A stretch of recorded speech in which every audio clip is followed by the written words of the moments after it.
This meeting is being recorded. Perashá Bereshit, primeira Perashá do ano, depois das festividades. Bereshit bara Elohim et hashamayim ve'et haaretz. Aqui nesse versículo nós temos sete palavras e temos 28 letras. 28 letras. No princípio, criou Deus os céus e a terra. Bem, aqui a gente tem que entender no começo, no princípio, ou no começo do que exatamente? A Torá não diz. A gente entende no começo de tudo, no começo do tempo, por exemplo. Então, a gente não tem como perguntar o que Deus fazia antes da sua criação. E, na verdade, isso é uma pergunta que tem muito cabimento, já que Deus está acima do tempo. Et hashamayim ve'et haaretz. Et. Essa palavra, quando aparece, é para ler a bot farim, ela vai considerar muito mais coisas do que está sendo falado. Então, aos céus, et hashamayim. Então, os céus, et aleph e tav se escreve. Daqui tu aprende que Deus cria o mundo, os céus, desde o aleph até o tav, da primeira letra até a última.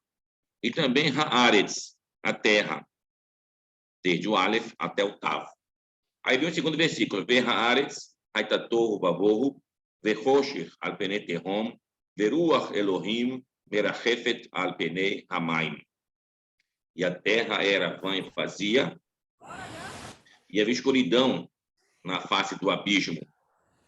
E o Espírito de Deus se movia por sobre as águas. Aqui vem com as perguntas. Mas Deus falou? A Torá falou quando foi criado as águas? Não. Só que tu aprende da palavra Shamayim.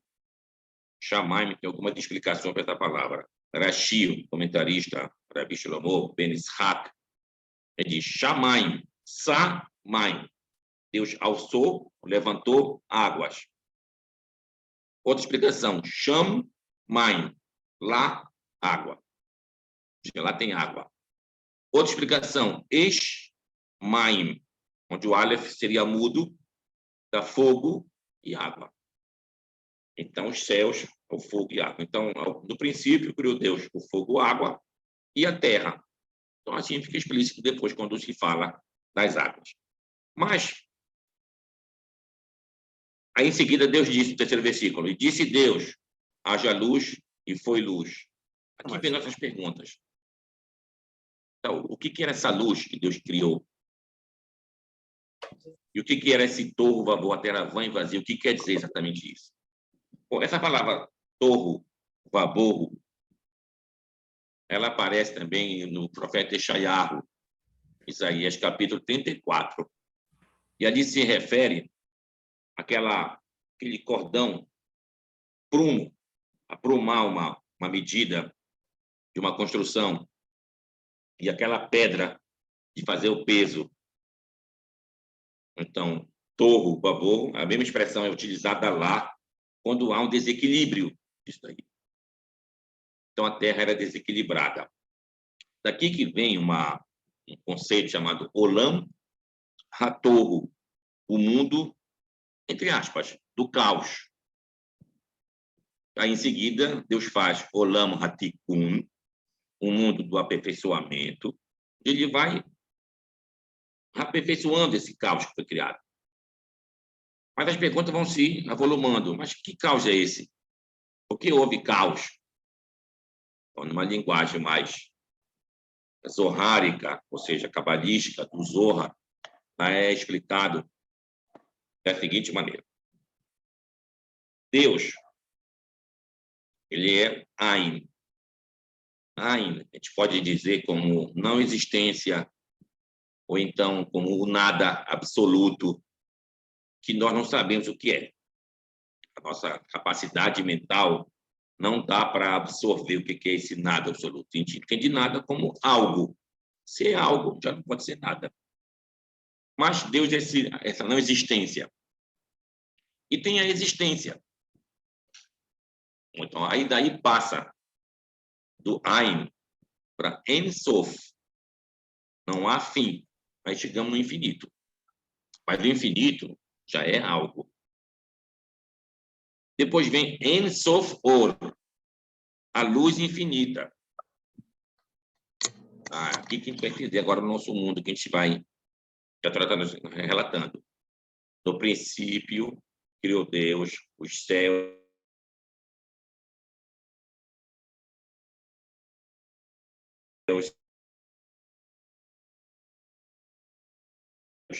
e nem como terra. Uma linguagem mais cabalística. Shamayim, Shemei Hashamayim, os céus dos céus, como se fosse. E Haaretz se refere a Eretz Haim. Então, que são conceitos realmente espirituais. Então, do mundo infinito, quando Deus cria o mundo finito, há uma certa contração que ele faz na luz infinita dele. Então, aí que está se dizendo, então, esse mundo espiritual, digamos assim, que é chamado de Ares, da Terra, é quando se dá, então, a infusão dessa luz para o mundo finito. Para o mundo finito. Então, nesse mundo finito, Deus cria recipientes, receptáculos para receber essa luz. O que acontece com esses receptáculos? Há uma quebra. Esses receptáculos não conseguem absorver completamente essa luz. Então, em linguagem cabalística, chama-se Shevirat Hakelim. Há uma quebra dos vasos. E nós somos fruto desse mundo que foi quebrado, onde depois o Eterno vai aperfeiçoando esse mundo. Então, chama-se Olam Hatikun. Olam Hatikun, o mundo do aperfeiçoamento. Então, quando se fala em que havia escuridão no meio do abismo, o que está dizendo aqui? Esse abismo é esse, vou chamar agora de canal, que vai trazendo do mundo infinito, mas dizendo, para o mundo finito. Então, a luz foi incidida para chegar nesse mundo finito. Mas tinha que ter como coadunar essa energia, digamos assim, da luz infinita, para ela caber dentro do mundo finito. Então, foi o que Deus disse. Quando ele fala, isso vai entrando nesse mundo. Então, disse Deus, haja luz, e foi luz, para entrar no mundo finito. A luz existia lá no mundo. No mundo infinito tem a luz infinita. Mas para esse mundo daqui, a luz infinita veio para esse mundo finito. E aqui a gente tem que ter, então, esses filtros. E a gente vai ver uma linguagem depois cabalística, onde se refere, dentro desse texto do Gênesis, a 10 falas do Eterno. Disse Deus, haja luz e foi luz. Disse Deus, haja expansão nos céus. Disse Deus, produz a terra, a ervagem. Então, a gente vai contar, vai ver 10 vezes que aparece isso. Aí cria-se, então, os 10 receptáculos, as 10 sefirot, para receber essa infusão de luz. Então, essas sefirot, elas se quebraram. E depois vem. Então, a gente entender essa linguagem, existe muito mais coisas antes do que a gente está lendo, que aconteceu lá. E a gente só tem informações indiretas. Por exemplo, a gente vai até o capítulo 36 de Gênesis. Ali se fala sobre a genealogia do irmão de Jacó, o Esaú. E lá diz que houveram reis antes que houvessem reis em Israel. Aí, do que está falando lá aquele texto? O que é importante eu saber que houveram reis em Edom antes que houvessem reis em Israel e dar o nome deles? Então, cabalisticamente, se aprende que esses reis edomitas representavam os estágios antes de Adão.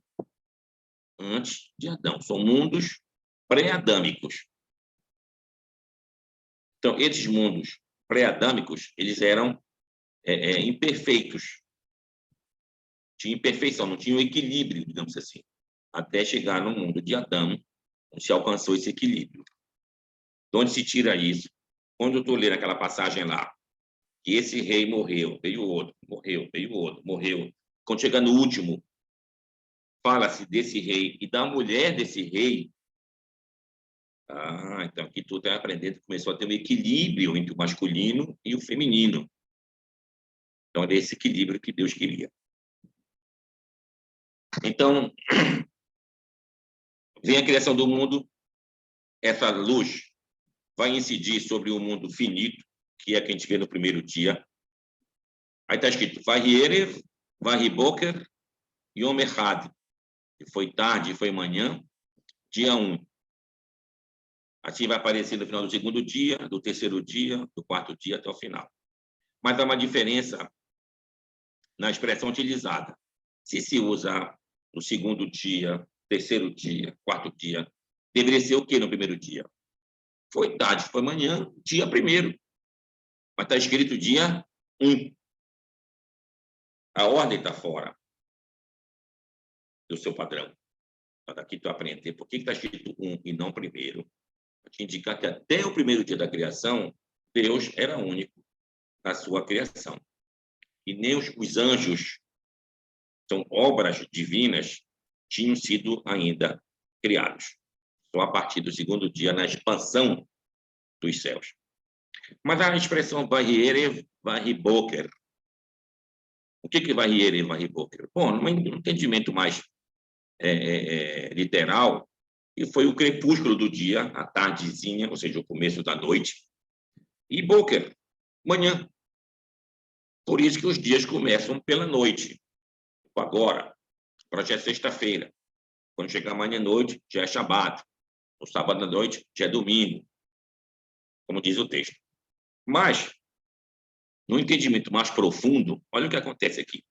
Vahi Erev, a palavra Erev, vem de que verbo em hebraico? O verbo learev. Learev quer dizer misturar. Então, Erev se refere à noite. Por que chama-se Erev? Porque é uma mistura do dia com a noite. Esse período do crepúsculo. Do pôr do sol até a chegada da noite. Então, chama-se Erev.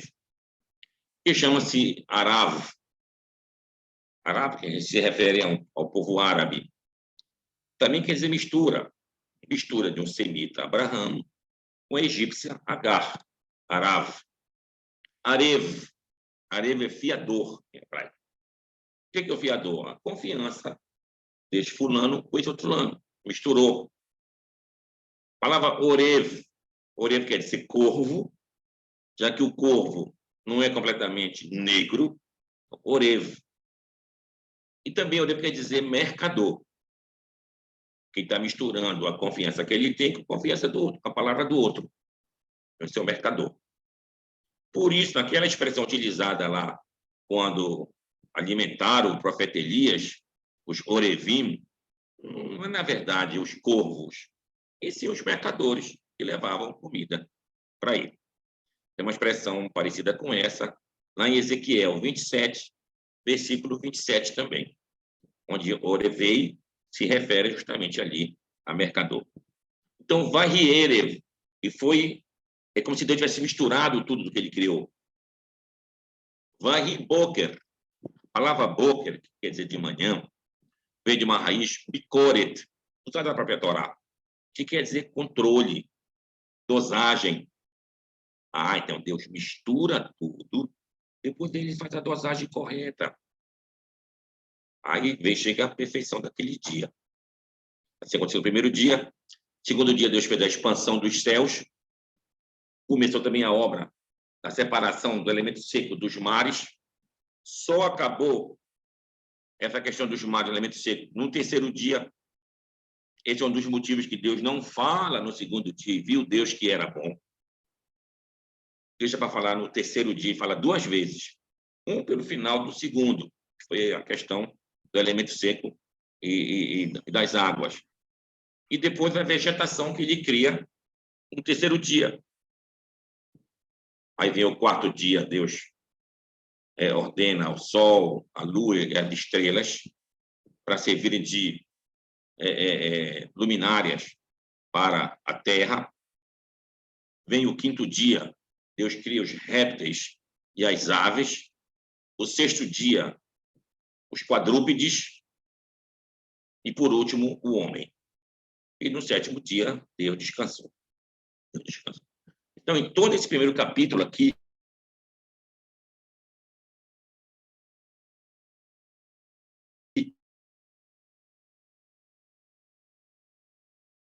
Elohim. Elohim é uma raiz, ele quer dizer força.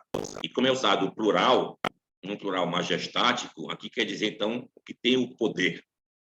O poderoso, em outras palavras. E chegamos, então, no segundo capítulo. Ele toledot hashamayim vehaaretz vehibaream beyom asot. Aí vem o nome de Deus. Hashem, Elohim, Eretz, Veshamayim. Então, aqui, essas são as gerações dos céus e da terra, no dia que o eterno Deus fez terra e céu. Então, já a partir aqui do segundo capítulo, já vai aparecer o nome do eterno, o tetagrama, Yod, Re, Vav, Re. Então, em cima disso, que agora que a gente vai estudar um pouco o que quer dizer esse tetagrama. Já vimos que Elohim representa o poder. Mas o que representa o tetagrama? O tetagrama representa o que faz da existência algo. Isso vem de uma raiz do hebraico, existir, ser. Só que esse verbo do nome do Eterno está numa voz causativa. Ele que causa a ação. Então, Yod, Re, Vav, Re, causa a ação de existir. Então, é aquele que está existindo. Então, nós veneramos, adoramos o Deus da existência. O Deus da existência. Só que aqui é interessante a gente perceber valores numéricos do nome de Deus. É o que eu mandei para vocês no nosso grupo. Yod, Re, Vav, Re. Yod vale 10, Re vale 5, Vav vale 6, outro Re 5. Total dá 26. Então, aqui nós temos o número 26, nome do Eterno. Bem, só que o nome do Eterno, tu pode também escrever de uma maneira mais extensa. Como seria mais extensa? Esse é o nome do Eterno que representa a existência, é a partir daí. Mas aonde vai chegar depois com o nome do Eterno? Então, vamos agora voltar. Eu vou ter uma sequência subindo. Ou seja, dá 26, depois chegamos em 45, chegamos em 52, chegamos em 63 e chegamos em 72. Mas agora eu quero ir na aula, a gente vai do contrário, a gente vai de 72 para baixo. Então, como é que a gente chega em 72? É a parte final que a gente mandou. O Yod vale 20. O Re, que é Re Yod, vale 15. O Vav, é 2 Vav, vale 12. E outro Re 15. Total 72. O que é a palavra 72 em hebraico? A palavra 72 em hebraico tem a ver com a palavra Balam. Ou então, Belimá. Uma palavra muito utilizada no Sefer Yetzirah, no livro da formação, que é um livro também de cunho místico e mais cabalístico. O que quer dizer Belimá? Que Deus cria as coisas daquilo que não tem a menor substância, não tem essência, e dá vida àquilo ali. Então tu chegas, é como se fosse uma resistência. A palavra Balam, em hebraico, tem um salmo que fala, essa palavra, Livlom, eu tenho que lembrar qual é depois do salmo, quando eu mando no grupo. E dessa palavra Livlom quer dizer frear algo, resistir. Então, quando Deus joga a energia da sua luz e cria-se uma resistência, Aí tu chega no princípio de criar uma massa. Então, o número 72, que é o tetagrama, por extenso, Yod, Re, Vav, Re, escrito dessa maneira, então tu tem a resistência ao nome, ou seja, cria aquela resistência, daquilo cria uma massa. Aí tu passas para outro nome de Deus, que vai dar 63. Exato, vai dar 63. Então, aqui tu tens o nome do Eterno. 63, tu chega na palavra Galal. Galal é uma raiz, tipo circular, fazer círculos. E da mesma maneira, a palavra Galal quer dizer fazer um bloco, e dá a palavra Golem. A palavra Golem, aquele Golem famoso, Golem de Praga, que é conhecido, mas Golem também aparece nos Salmos, a palavra. Quer dizer, tipo uma massa disforme. Então, a gente vê lá naquele nome do Eterno, que criou a resistência. Aí chegamos nesse nome aqui do Eterno, que cria justamente essa massa disforme. Esse é o conceito de massa. Indo mais adiante, na outra formação, qual é a questão aqui? É como você escreve o nome do Eterno. Certas letras, tu escreve elas com uma certa variante. Então, a gente vai chegar agora numa certa variante que vai formar o número 52. Vai formar o número 52. O número 52 vai dar a palavra Berremá. Berremá, em hebraico, corresponde ao número 52. Então, Berremá é um animal. É uma criatura divina. Então, a gente vê o nome do Eterno, o que provém, o que vem à existência depois, a dar o animal. Em seguida, a gente chega nesse Yod, Re, Vav, Re, que vai formar 45, e 45 corresponde à palavra Adão, ao Adão, feito à semelhança do Eterno.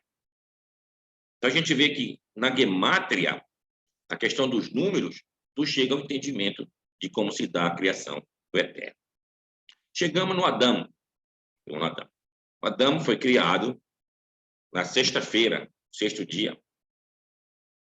Lendo o texto do primeiro capítulo, a gente vê que Deus criou macho e fêmea. Macho e fêmea. E lá no capítulo 5, Deus corrobora essa mesma versículo, dizendo: macho e fêmea os criou e os chamou de Adão. Daqui aquele comentário que o Adão era homem de um lado, completo, e uma mulher do outro lado, completo, o feminino e o masculino. Quando o Adão percebeu que os animais tinham macho e fêmea separados, então ele pediu que tivesse também um ser separado para ele. Entre outros comentários, mas vamos seguir esse. Aí Deus faz um sono profundo no Adão e tira um lado dele. A palavra tsela, que também significa costela, mas tsela quer dizer lado. É o que é utilizado lá na construção do tabernáculo. Fala tsela hamishkan. Ninguém vai interpretar que seria a costela do tabernáculo, sim o lado do tabernáculo. Então, tsela, nesse mesmo sentido, essa nossa passagem aqui, o lado. Deus tirou o outro lado do Adão, que era um lado feminino, e cria, então, um ser separado. Um ser separado. E o Adão chamou para ela de Havá. Havá quer dizer aquela que dá vida, da palavra Rai. E também está num verbo na forma causativa, ou seja, aquela que dá a vida, como está falando. Então, o Adão, esse nosso primeiro homem, ele foi criado na sexta-feira, ele representa o ápice dessa criação divina, e ele era um ser completamente voltado ao eterno. E ao ser criado Havá, separadamente dele, tinham relações? Tinham relações normalmente. Mas faltava uma pitada de um certo tempero. Aí Deus coloca a árvore do conhecimento do bem e do mal no jardim do Éden, que era onde estava o homem e a mulher, e faz um teste com ele. Tu não vais comer dessa árvore do conhecimento do mal. As outras árvores tu podes comer normalmente. Inclusive, a árvore da vida estava lá. Etz Haim. Etz Hadat. Não deves comer, tu não comerás. Bom, o que Deus fez? Botou essa árvore, a melhor árvore que tinha nesse jardim, botou ela no centro do jardim. Era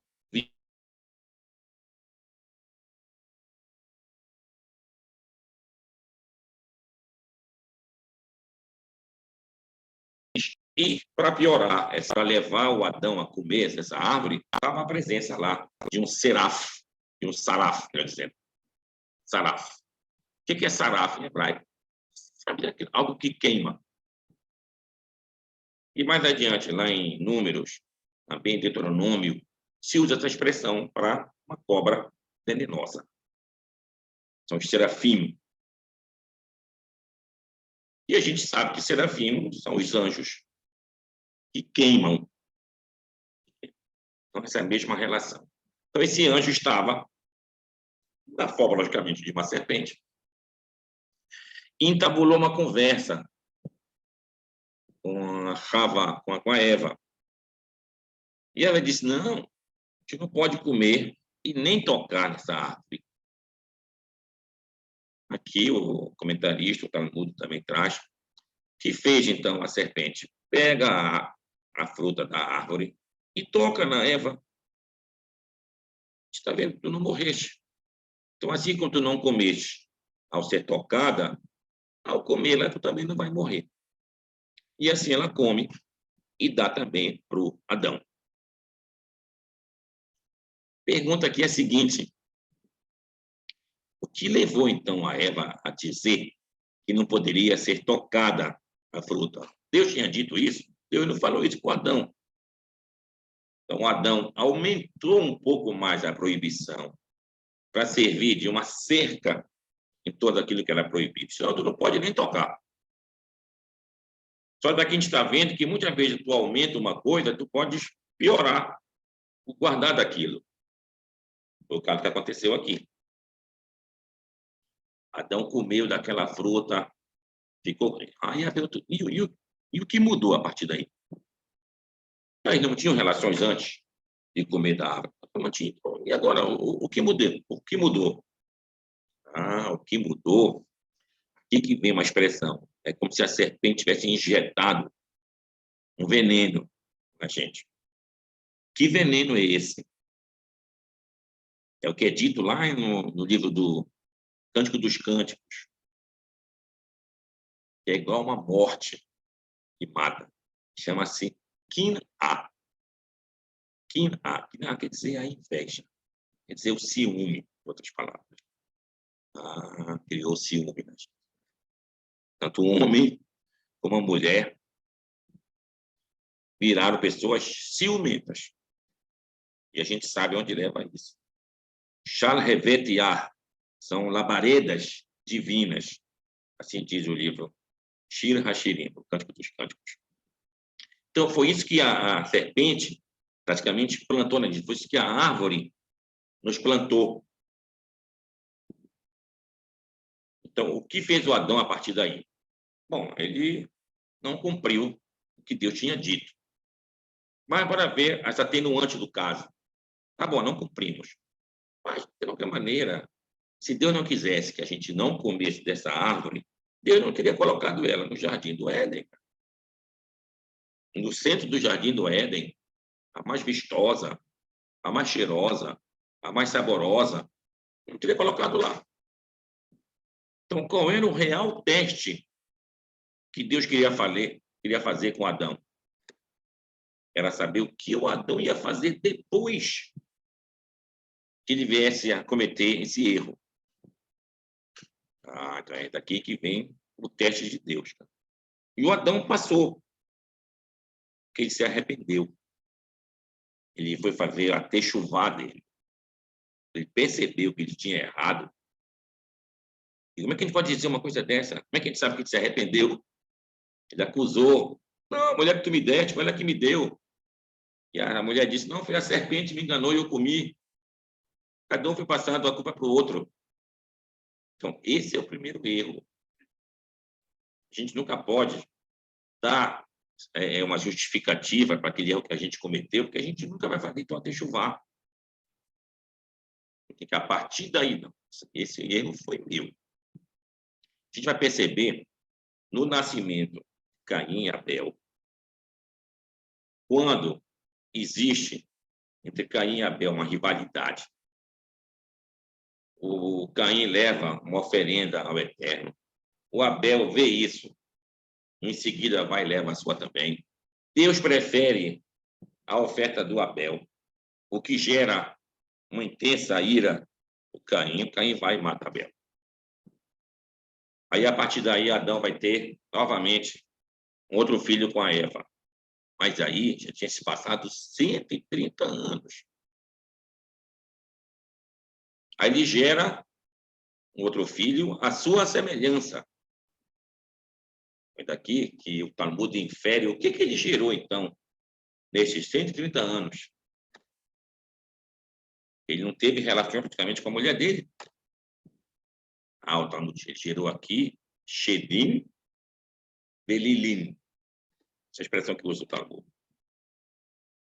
O que são esses seres? São seres que não vieram à forma física.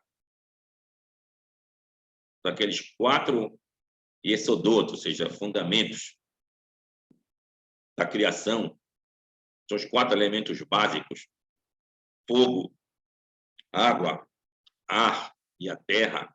Esses seres pegaram fogo e ar. Não tem nem água e nem terra. Então, não tem a parte física. Então, eles são criados aqui, recebem força e energia do Adão. De que maneira? A gente já falou isso em outras aulas, de poluições. E a mulher também, quando tem nos seus sonhos visões como essa, também está dando força para estes seres.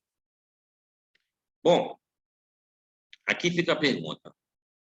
Então, nasceu outro filho, Shet. Shet continua a linhagem de Adão, digamos assim. Mas a pergunta é, o Abel, Hebel, por que ele morreu? Porque o Caim foi perverso com ele. Mas um perverso só consegue fazer maldade. Uma pessoa justa, se o justo também for culpado de alguma coisa. Se o justo não for culpado de nada, o perverso não vai conseguir nunca fazer nada contra ele. Então, qual foi o erro aqui do Abel? Bom, a gente vai entender aqui pelo nome que eles receberam. Hebel, em português Abel, é a mesma palavra utilizada lá em Kohelet, Eclesiastes, onde fala o rei Salomão. Hakol, Havel, Habalim. Tudo é vaidade de vaidade. Então, o nome Hebel representa a vaidade. Era um ser vaidoso. Aqui tu vai entender por que ele ofereceu depois do de Caim. Quando ele viu que Caim estava oferecendo, ofereceu eu também, cara. Não vou ficar atrás do meu irmão. Vaidade. E a palavra Caim? Caim quer dizer algumas coisas. O próprio Havá diz. E Canite Ish Meloquim, que eu criei um outro ser junto com o Eterno. Assim como o Eterno é criador, ela também teve a capacidade de criar. Mas a palavra Caim também vem da palavra Kin-A. Kin-A é que a gente falou antes, o ciúme e a inveja. Então Caim era um ciumento extremado. Uma pessoa invejosa demais. Quando Deus preferiu a oferta de Hebel, o Caim não pôde se conter. Foi e matou seu irmão. Mas ele fez ter chuvar depois? Também não. Quando Deus pergunta, cadê teu irmão? O que ele diz? Sei lá, tá meu irmão. Por um acaso eu sou o guarda dele. E ele tinha acabado de matar o irmão dele. Então, nós não podemos ser como Caim. Temos que ser como Adão, aquele que faz a techuvá. Então, de Adão, continua a linhagem através de Shet. Shet depois gera a Enosh. Enosh, pelo nome dele, Enosh. Tu aprende o que é Enosh em hebraico. Enosh é o singular da palavra Anashim. Anashim quer dizer homens. Então, Enosh é homem. Ah, mas não foi o Adão o primeiro homem? Sim, daqui tu vai entender, então, uma descida, como a gente falou, do mundo do infinito.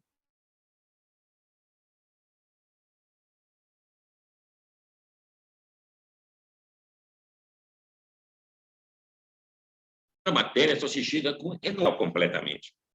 O Adão, Havá, Caim, Hebel, Shet, todos eles fazem parte de um mundo ainda espiritualizado demais.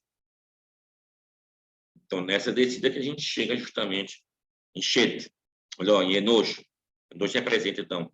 Aí é escrito, Az Ruhal Likro Beshem Hashem. Aqui tem dois caminhos de explicações. Az Ruhal. Então, se começou a invocar o nome do Eterno. Sim, dá a entender que é uma coisa positiva. Começou, então, a louvar o nome do Eterno. Mas tem outra explicação. Az Ruhal, a palavra Ruhal, que está como começar, também me dá a palavra Hilul. Hilul é profanar. Então, se começou a profanar o nome do Eterno. Então, daqui tem um comentário que diz que Deus teria coberto a terra de um dilúvio, já nesse período de Enosh, que cobriu 1/3 do planeta, para que o homem aprendesse a não fazer idolatria. E assim o homem aprendeu. Ele continuou a sua linhagem. Caim, dizendo, Adão, Shet, Enosh, Ben Kenan, Mahalalel, todos eles foram seguindo o serviço ao Eterno. Hanor é Enoque. Enoque serviu ao Eterno, deu início ao conhecimento, foi levado de uma maneira mais cedo do que os outros. Enquanto a maioria vivia 900 para 1.000 anos, ele viveu 365 anos, até chegarmos a Noah. E Noah, todos tinham consciência do Eterno. Só que começou a ter uma rivalidade entre nós. Esse tem uma coisa, eu não tenho, então vou roubar dele. Chama-se Hamas. Roubar com violência. Então, esse foi o motivo, a gente vê lá no final da Perashá, ter levado ao dilúvio. Entre outros motivos. Tem outro motivo também. Os Benei HaElohim tomaram Benot HaAdam. Os filhos, entre aspas, de Deus, tomaram as filhas do homem, de Adão. O que representa isso daqui? Isso aqui foi um dos motivos para que depois Deus fizesse também o dilúvio. Então, esses Benei HaElohim tem várias camadas de interpretação para a gente entender isso daqui. A mais literal, Benei HaElohim representam aqueles filhos de pessoas importantes no mundo, como juízes, por exemplo. A gente vê lá no Salmo 82, que Deus se refere aos juízes, como também Elohim, como também Benei Elion, filhos do Altíssimo, juízes. Então, esses juízes raptaram as filhas do homem mais comum. E acabou gerando, então, que depois viesse o dilúvio. Subindo um pouco essas explicações, é dito também que Benei HaElohim se refere a anjos. Que anjos teriam vindo aqui na Terra, se comportaram mal, em outras palavras, e coabitaram com as filhas do homem. E por que eles vieram aqui na Terra? Tem um Midrash que diz. Quando o homem começou a fazer esses pecados, está falando e Deus estava sendo complacente com a humanidade, os anjos disseram: cadê a sua justiça? Que não castiga estes seres. Aí Deus disse: bora ver vocês lá, com essas tentações. Então, teriam vindo alguns anjos, o chamado Uza e Azael, vieram e pecaram também. Por isso que nós temos, no dia de Yom Kippur, duas oferendas. Uma para o Eterno, para expiar por todo nós. E uma outra oferenda chamada Laazazel, que representa justamente esses dois anjos, Azazel, Uza e Azael, que pecaram com as filhas do homem. E isso serve de álibi para nós. Assim como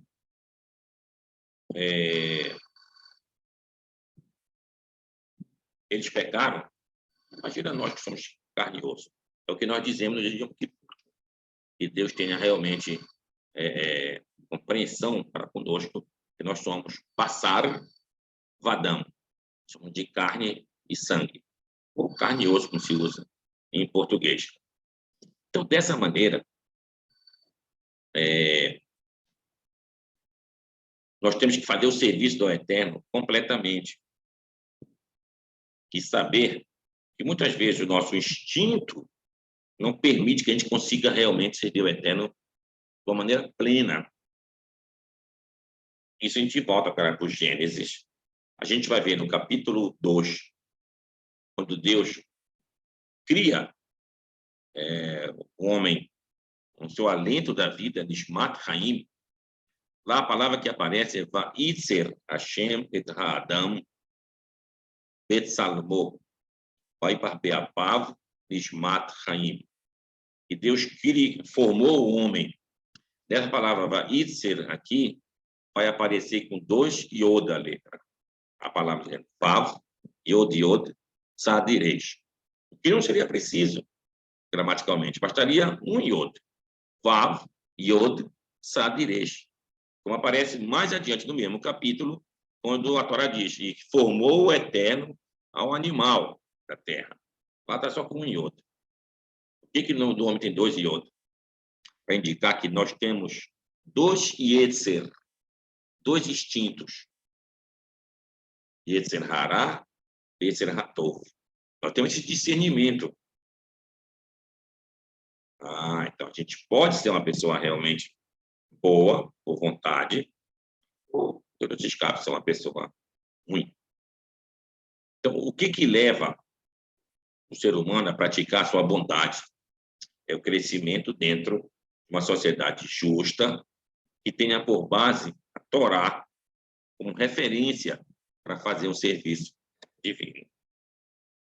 Se assim não for, a gente seria movido somente pelos nossos instintos. Isso acontece com muitas criações, com muitos seres humanos que são criados e não conseguem moldar os seus instintos para ter uma convivência pacífica com seus semelhantes. Então, isso se aprende justamente no capítulo 2. Também daí a gente vai aprender por que Deus fez isso. Ora, se você não tiver o teu instinto para o mal, algumas coisas não iriam acontecer. Por exemplo, o ato de você buscar uma certa qualidade de vida. Tens que ter uma certa ousadia nas coisas. Isso é através do instinto para o mal. Que te leva, por exemplo, a ter filhos. O instinto para o mal. Então, Yetzer hará também é bom. Agora, devemos canalizá-lo, as coisas realmente que nos levam a fazer esse completo serviço divino. O Talmud usa a seguinte expressão: eu devo afastar com a mão esquerda o instinto para o mal, Yetzer hará, mas devo aproximá-lo com a mão direita. Eu tenho que ter ele do meu lado para fazer, de fato, o melhor serviço divino. Então, o mal existe para que a gente possa realmente ter uma referência do que é o bem.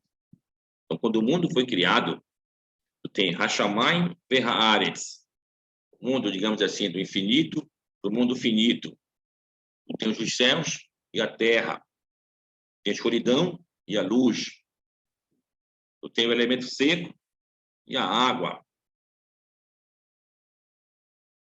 Até chegar, então, no ser humano. Então, no ser humano, nós temos as mesmas qualidades da dualidade, do bem e do mal. Isso nos indica, nessa criação do mundo, dos 7 dias da criação, tu vê uma certa simetria na criação.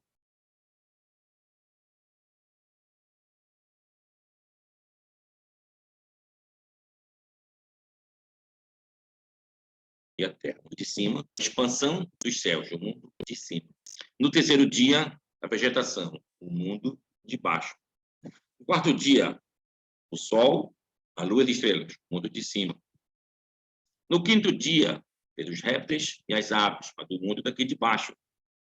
No sexto dia, Deus cria algo igual ao primeiro, de cima e de baixo. Deus cria nós, os seres humanos. Nosso corpo é de baixo, mas nossa alma é de cima. Então, há essa simetria na criação do mundo. Mas quando Deus, cada dia que ele criava e dizer, e viu Deus que era bom, só não acontece isso no segundo dia. Por que não acontece isso no segundo dia? Já falamos no começo da aula, que Deus não tinha terminado a sua obra. Ah, mas como Deus não tinha terminado? Ele não é onipotente? Eu vi aqui de uma maneira premeditada, Deus não termina a sua obra. Para criar o que aqui? O princípio da imperfeição. A questão do mal. Então, o mal existe para, como a gente percebe no Salmo 145, Tov Adonai lakol verachamav alkol ma'asav. Bom é o Eterno para todos, e suas misericórdias sobre suas obras. Como é que Deus pode ser bom para todos se nós fôssemos perfeitos? A gente não usufrui da bondade do Eterno. Mas com a nossa imperfeição, quando tu recebe uma dádiva divina, tu fica muito grato. Então, essa que é a questão aqui. Por isso que é dito, lá adiante, Ve'achalta, ve'sabata, uberachta, Hashem Elokecha. A gente deve comer, deve ficar satisfeito, e aí sim fazer a bênção eterna. Mas, quando você vai comer algo, tu não deveria fazer a bênção antes de comer aquilo ali? Por exemplo, alguém está com fome. Aí ele pede comida para alguém. Quando ele recebe, ele agradece. Ah, obrigado, seu Deus. E come. E o que ele faz depois? Ele costuma ir embora. Então, o que a Torá diz? Não, nesse momento que tu estás acabando de comer, aqui sim que você é obrigado a agradecer ao Eterno. O outro já se sabe que tu vai agradecer quando tu vai receber a comida. Mas depois, só está escrito. Ve'achalta, ve'sabata, uberachta. Comer, ficar satisfeito, aí sim abençoarás ao Eterno. Essa é a obrigação do Birkat Hamazon. O Birkat Hamazon, ele vem através desse princípio. Eu devo, sim, depois que eu estiver satisfeito com as coisas que o Eterno me deu, o Eterno me dá, fazer a bênção do Eterno. Então, esse mundo que foi criado, nosso discernimento é todo para fazer um serviço ao Eterno perfeito. Então, Adão vem da palavra Adamá. Adamá é a terra, onde é justamente feito a matéria. Nós somos matéria. Mas a palavra principal, divina que nós temos, Beruach, volta para o Eterno. Ou seja, em português, nossa alma, nosso espírito, isso retorna a Deus. Então, isso que nos torna divino. Nós somos seres divinos, vivendo num mundo natural de matéria. E a nossa relação do mundo divino com o mundo material é uma relação conflituosa. Daí a gente é dotado de tristezas, ou às vezes de alegrias. Vai depender desse mundo aqui, de forças que nós não temos controles. Não temos controle sobre elas. Então, esse é o grande teste que nós passamos aqui. Então, através desse discernimento que a gente tem, que a gente deve perceber o eterno, uma nossa fonte principal. Então, de lá nós viemos e para lá nós voltaremos. Então, é dito Bereshit, Bará, Elohim, Et Hashamayim, Bet Haaretz. Uma tradução para o aramaico, onde é escrito Bereshit, é Behormá. Behormá quer dizer, na sabedoria, no conhecimento, ou então, na mente do Eterno foi criado o nosso mundo. Então, nós somos fruto da mente divina. Nós vivemos dentro dessa mente. Essa mente é o todo, é criado um espaço dentro dela, onde nós temos nosso mundo aqui. E onde essa luz divina, ela foi contraída e nós vivemos nesse espaço aqui. Quando nós devemos, por vontade própria, trazer para cá o domínio do Eterno. Então, é o que é dito lá, em relação ao capítulo 36 de Gênesis, lá é dito que tiveram reis em Edom antes que houvessem reis em Israel. Então, esses reis de Israel é que têm a obrigação de louvar ao Eterno, fazer com que esse mundo, de fato, pertença ao Eterno Deus. Daí que a gente diz em cada uma das nossas berachot, nossas bênçãos, Baruch, Atah, Hashem, Eloqueno, Mele, Haolam. Aí vem as outras, vem a final da bênção. Bendito sejas tu, Eterno, Rei do Universo. Então, devemos realmente trazer o Eterno para que esse mundo pertença a Ele. Bom, vou deixar então aqui aberto as nossas perguntas.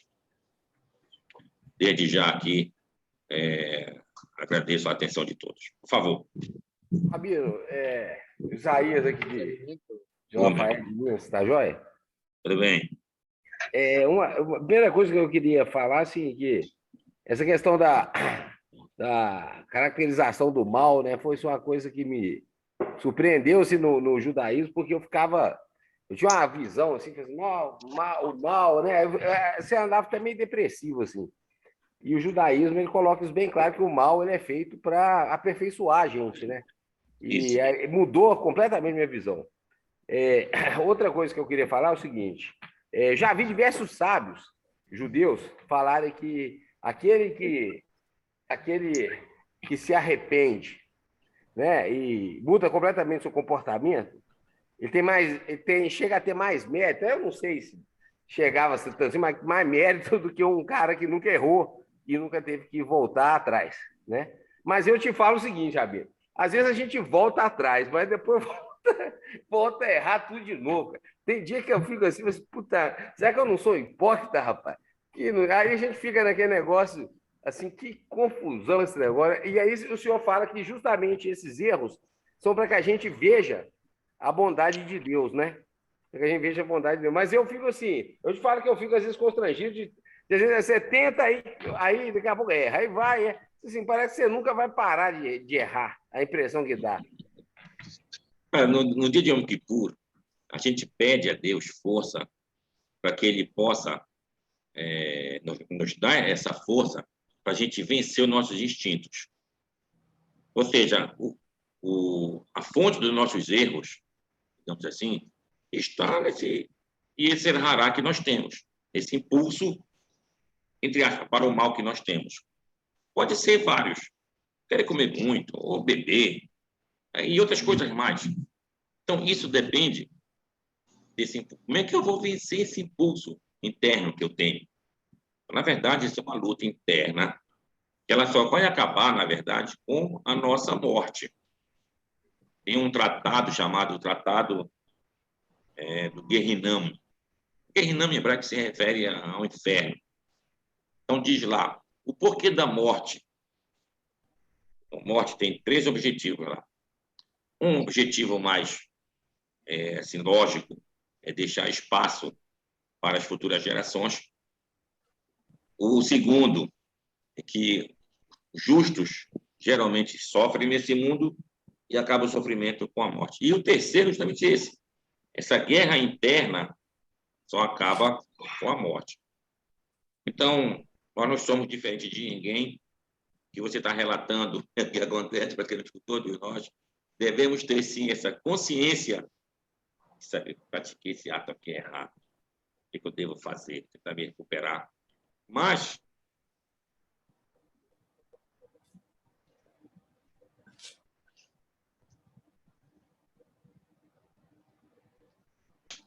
então, essa que é a dificuldade.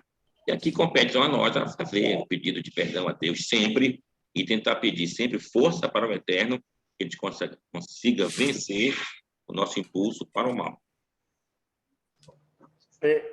Toda hora, amigo. Saco barulho. Rabino Luiz, tudo bem com o senhor? Tudo bem. Excelente termos voltado, né, Rabino? As perguntas não param de pular na nossa cabeça. Rabino, Bereshit é uma coisa maravilhosa, né? E aí a pergunta que fala assim, o homem ele foi criado imagem e semelhança, como o senhor disse. E aí, como é que uma pessoa, imagem e semelhança de Deus, pode sucumbir a uma tentação dessa, tão simples? E a outra coisa é assim, só para exemplificar aqui uma coisa. Quando Deus fala lá que fez vestimentas, será que não seria, Rabino, na minha pequeno conhecimento aqui, quase insignificante conhecimento, será que essas vestimentas também não seriam uma decupação da or divina que o homem carrega nele? Seria saindo de Keter para Malhut, e essa estada nossa aqui, nesse desenvolvimento da nossa existência na Terra, em Malhut, até chegarmos no Olam Rabar, será que não seria o movimento inverso? Nós subirmos de Malhut para Keter? É bem lembrado. Na sua primeira colocação, como é que nós somos seres divinos e a gente pode sucumbir a essas tentações? Existe uma passagem talmúdica, se não me engano, é Masechet Sukkah, que lá fala que os justos vão chorar no Olam Abá, e os perversos também. Por que os justos vão chorar lá? Eles vão ver o quanto era fácil ter passado pelas tentações, e muitas vezes a gente sucumbiu. E os perversos, do contrário. As coisas que eles pensavam que eram fáceis, era justamente muito difícil. Daí o choro deles. Então, a gente está vendo que, de fato, a gente vive num mundo bem baixo do ponto de vista da luz divina, e a gente tem que ter essa capacidade de puxar essa luz divina para cá, para nos levar de volta para lá. Sobre a questão do Keter e Malhut, é exatamente isso. Eu falei depois da aula, da não existência. Da não existência, chegamos no infinito, no hebraico, Ain, depois En Sof. Aí do infinito, En Sof Or, chegamos na luz infinita. Aí se dá o Tzimtzum, essa contração.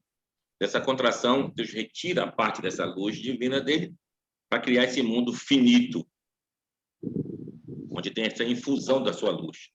E aí ele cria, então, a Shefirot. Aí vai de cima a baixo, como se fosse Keter, Chokhmah, Binah, Tiferet, Chesed, Gevurah, Netzach, Hod, Yesod, Malchut, até chegar ao nosso mundo aqui. Então, isso vai diminuindo, digamos assim, essa luz divina, quando chega nesse mundo aqui. Então, nós temos que trazer para baixo essa luz divina. Através do quê? Das mitzvot, do serviço divino, das nossas orações ao Eterno, desse compartilhar dessa alegria de fazer o serviço divino. Isso faz com que a gente possa retornar realmente à nossa fonte primordial. Aí tu vai subir de volta, vai passar pelas Sefirot, passar em Keter, de Keter chegar lá, que a gente falou, até chegar no mundo da perfeição, que é a presença do Eterno. Isso é chamado, outras palavras, de Olam Rabá. Olam Rabá é esse mundo espiritual, que a gente vai ter essa unidade com o Eterno. Hoje, a gente vive nesse mundo aqui, um mundo fragmentado, nós somos fragmentos dessa unidade. Fragmentos. A gente não tem essa concepção de totalidade conosco. Quando a gente for para outro mundo, tivermos nossos méritos, que são conquistados aqui, a gente vai ter novamente essa sensação de totalidade junto com o Eterno. Então, está correto, é um retorno. Só dá na barra, Bíblia. Exato, Baruch. Rabino, Oi, é só uma perguntinha aqui. Pegando essa deixa que o senhor falou agora, o senhor falou a respeito da criação, a questão da simetria da criação, sobe, desce, mas chegou no momento que o Eterno criou o homem, ele ficou tanto em cima quanto embaixo, né? Isso. E o senhor falou também na árvore das vidas, né? A respeito das descidas. Eu não sei se eu estou correto, que são as netivot. E nesse caso aí, uma das formas de nós alcançarmos essa subida da questão da simetria, que tanto em cima quanto embaixo, quando o senhor falou da criação do homem, seria porventura aquela parte que a gente pode fazer no Shema Israel, quando nós esticamos a letra Dalet, por aqueles 8 segundos mais ou menos, que nós vamos caminhando pelas netivot, até chegarmos em Keter, e existe aquela questão que o senhor falou, que eu acho que foi até o Shimon Bar Yochai que falou que bem-aventurado, vamos usar o termo assim, é aquele que consegue unir Malhut e a Keter e vice-versa. É isso aí? Exatamente. Essas conexões em vida, que é o nosso objetivo, nós temos essa ascensão até o mundo da espiritualidade. Em outras palavras, a gente sai desse mundo que nós vivemos aqui, com a nossa nefesh, que tem a parte espiritual, parte material, a parte espiritual. A gente sobe para Ruach, de Ruach subimos para Neshama, a Neshama chegamos num quinto mundo, digamos assim, de Hayá, e depois de Yehidah, essa totalidade. Bom, esse processo se dá através das nossas mitzvot, como a gente falou, nossas orações, e também das meditações em cima dos nomes divinos. Esses nomes divinos que são mencionados na Torá são nomes que representam os atributos, e representam essas sefirot, essas esferas divinas. Então, são patamares espirituais. Como é que eu posso fazer uma ascensão dessa? Eu tenho que entrar para dentro de mim mesmo, mentalmente falando, fazer minha concentração, para poder eu tentar alcançar esses outros mundos. Então, eu vou passar umas coisas mais baixas, como, por exemplo, o mundo dos sonhos. Nossa mente está sonhando, não está no mundo daqui. Depois vou passar uma outra fase, que é o mundo das alucinações. Posso ver muitas coisas e não entender isso, até eu chegar no que é conhecido como mente profunda. A mente profunda é um caminhar para o mundo da espiritualidade. Então, eu posso fazer isso em vida. Como? Estás mencionando aí.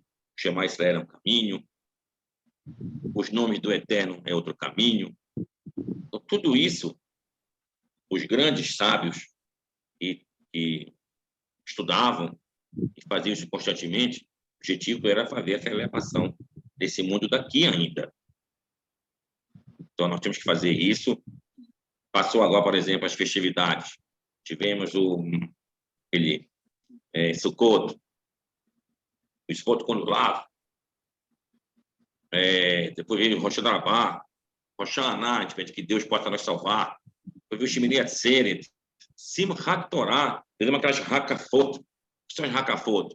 Elevação, aquelas 7 Sefirot, até a chegada da Sefirah Divina, formar para chegar em Keter.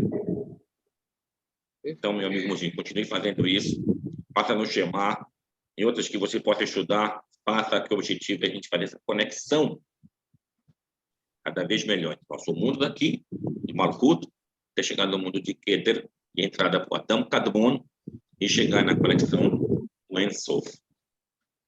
Obrigadão, meu Rabino. Um abraço, irmãozinho. Já que ninguém pergunta, só uma curiosidade, estou falando no Golem. Eu estava verificando aqui, eu acho que no Salmo 139, no verso 45, 139, no verso 15, na tradução aqui diz assim, ó. Tradução, tá? Bueno. De ti não esteve oculta a minha essência quando em segredo fui gerado. Engraçado que o versículo começa com a palavra golmi.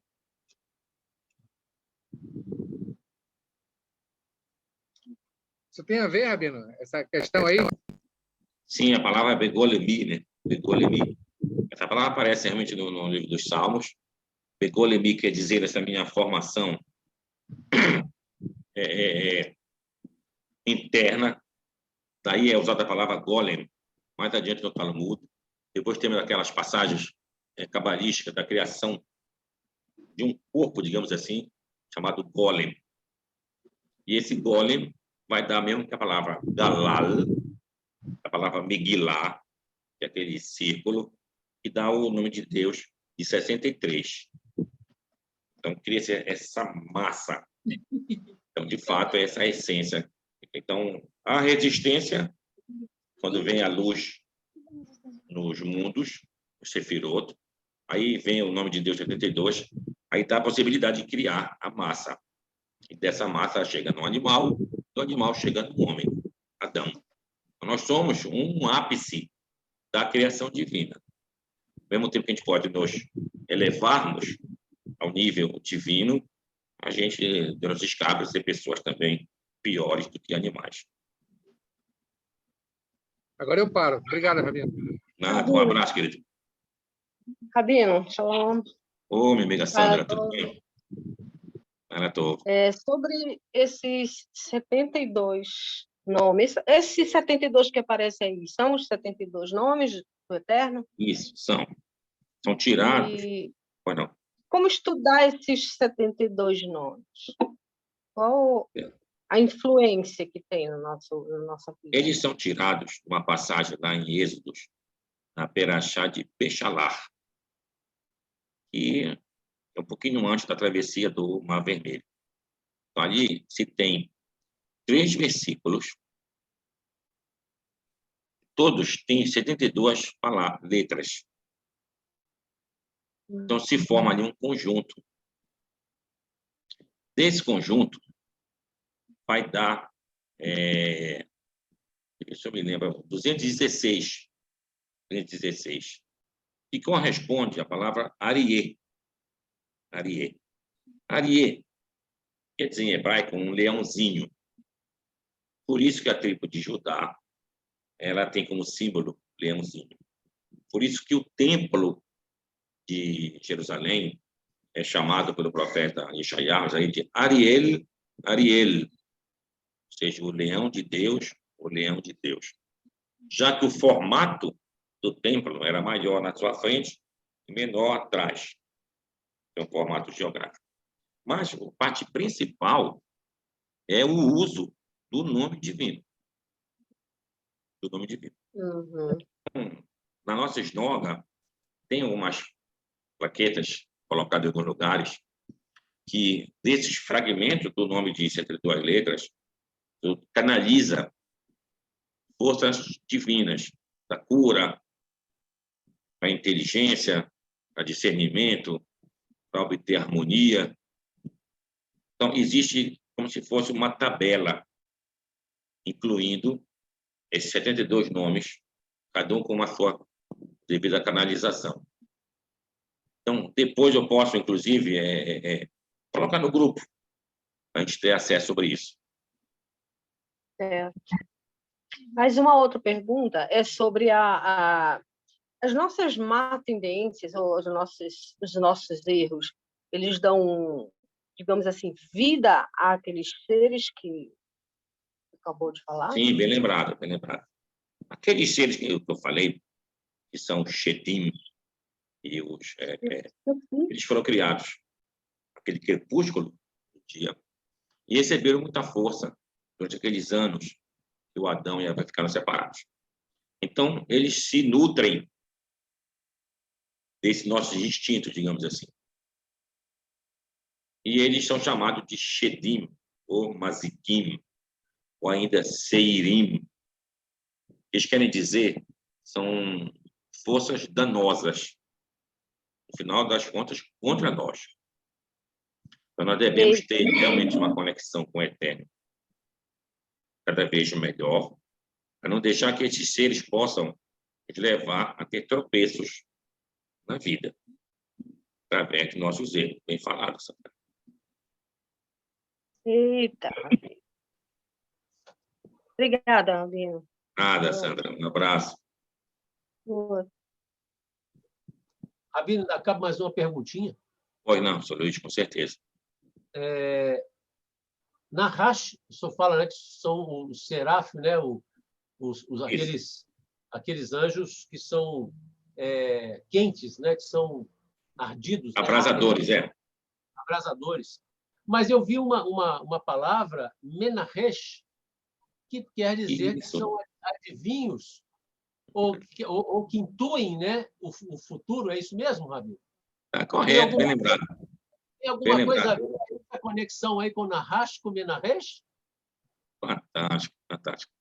Meu amigo do Sr. Luiz, as palavras no hebraico, etimologicamente, elas são importantes demais.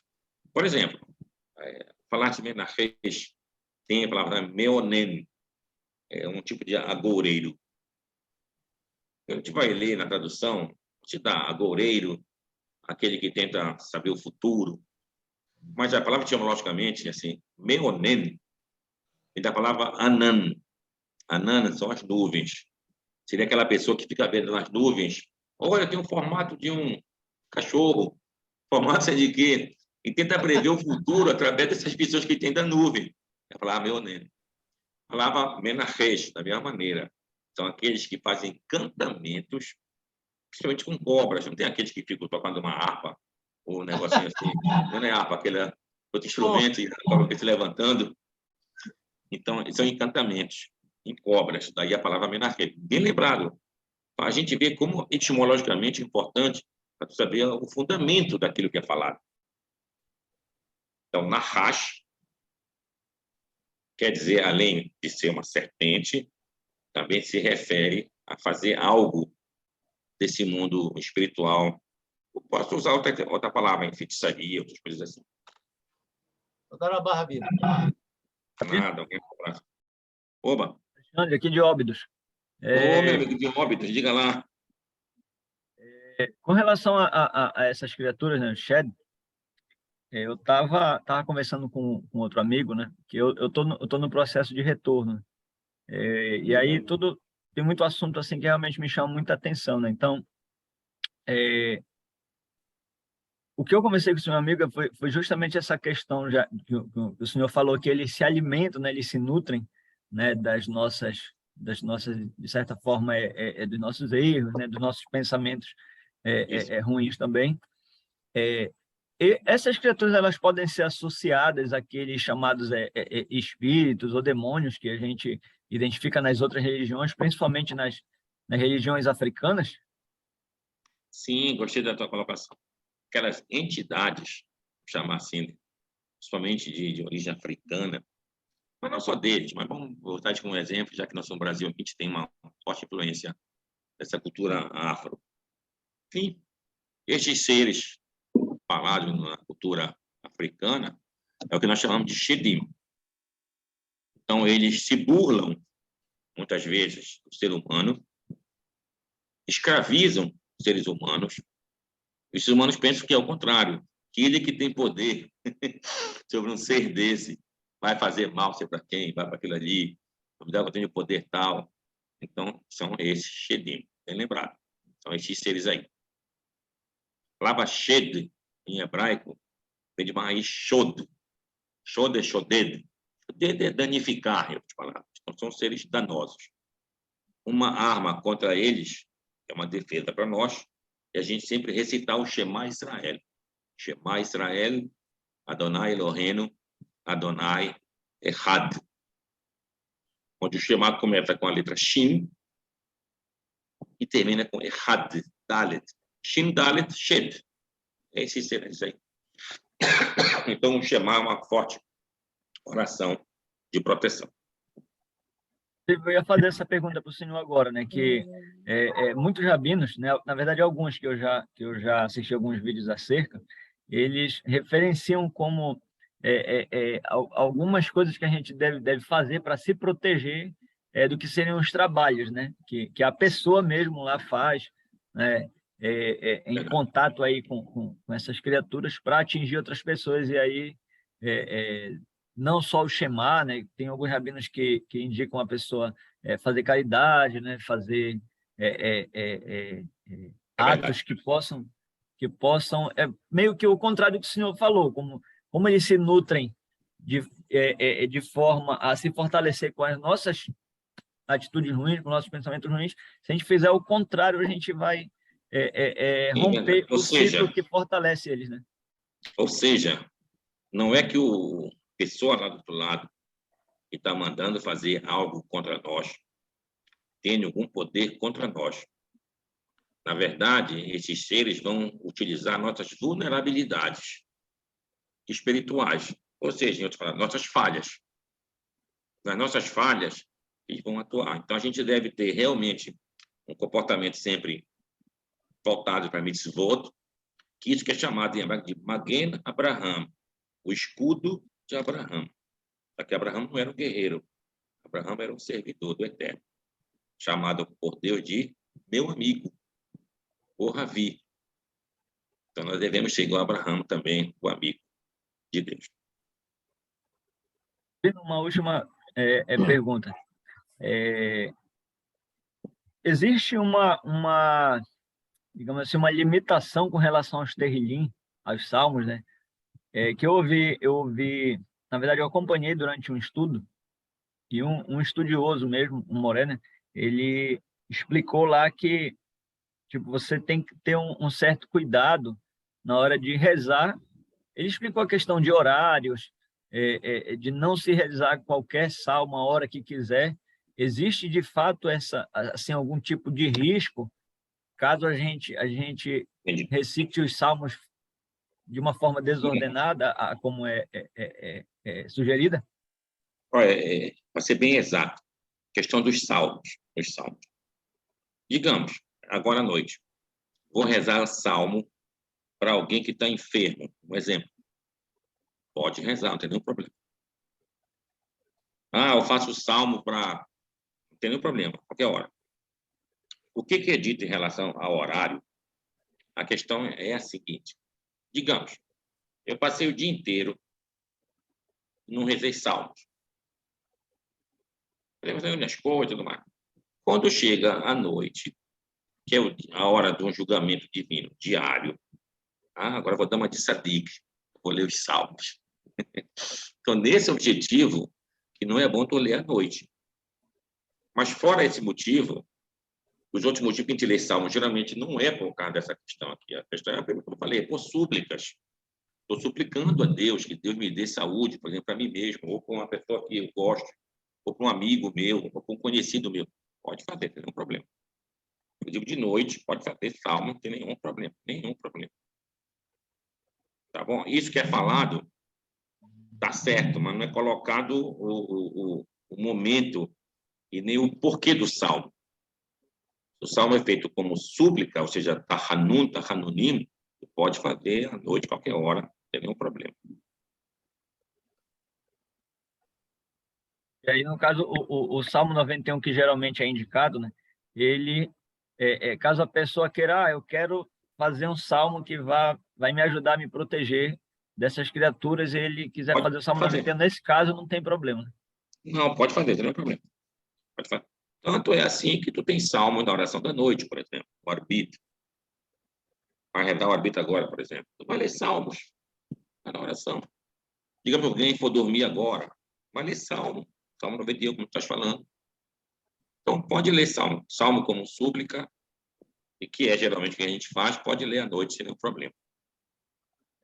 que aqui eu tenho aquele Sidur de Shabbat, né, da sua comunidade, acho que é aquele Sidur Sian, né? Certo. E lá tem tem um trecho lá que tem o Salmo 51, né? Só que lá explica que ele deve ser lido somente num determinado dia, né?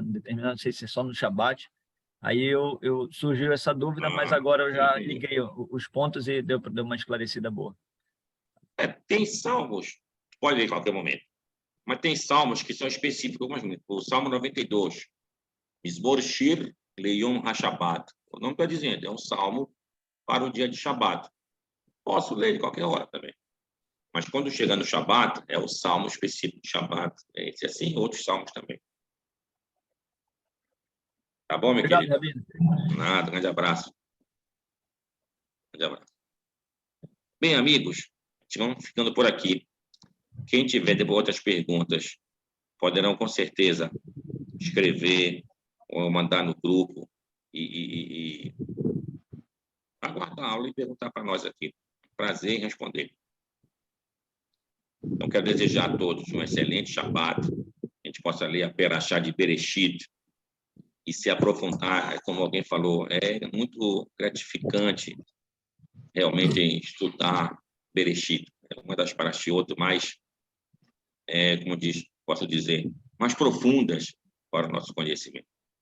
Então, que Deus possa nos abençoar, que a gente possa fazer um serviço divino cada vez melhor e com o nosso coração voltado ao eterno. Então, a todos vocês, uma excelente noite. Boa noite, Rabino. תודה רבה, רבים. Shalom. תודה רבה. לילה טוב.